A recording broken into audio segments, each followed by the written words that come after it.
काली माँ ने क्यों रखा शिवजी के ऊपर पैर, जानेंगे पौराणिक कहानी के अनुसार। प्राचीन काल में राक्षस अपनी तपस्या के बल पर ऐसी शक्तियां प्राप्त कर लेते थे जिनके सामने टिकना देवताओं के लिए भी मुश्किल हो जाता था। राक्षस अपनी शक्तियों का प्रयोग करके आतंक और भय फैलाते थे। ऐसी ही एक घटना रक्तबीज नामक से राक्षस से जुड़ी हुई है। रक्तबीज का अंत माँ काली के हाथों हुआ, लेकिन इस दौरान गलती से माँ काली का पांव भगवान शिव के ऊपर आ गया था।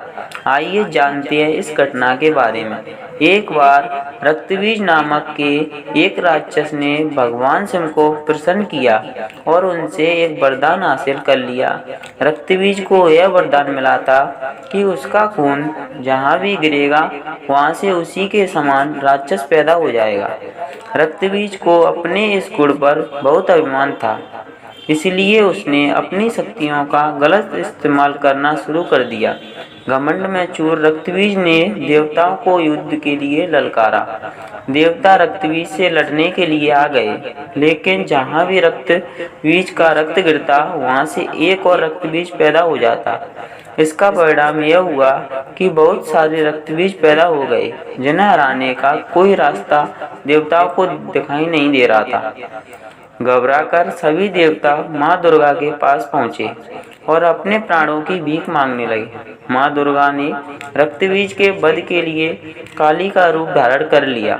रक्तबीज को देखकर माँ काली क्रोध से भर उठी और अपनी जीभ को इतना फैला दिया कि सारे रक्तबीज उसमें समा गए। अब जहाँ भी रक्तबीज का रक्त गिरता माँ काली उसे पी जाती। रक्तबीज को समाप्त करते हुए माँ इतनी क्रोधित हो गई कि उनको शांत करना मुश्किल हो गया। माँ काली का यह रूप विनाशकारी हो सकता था, इसीलिए सभी देवता भगवान शिव के पास पहुँचे और बोले कि आप ही माँ को क्रोध शांत कर सकते हो।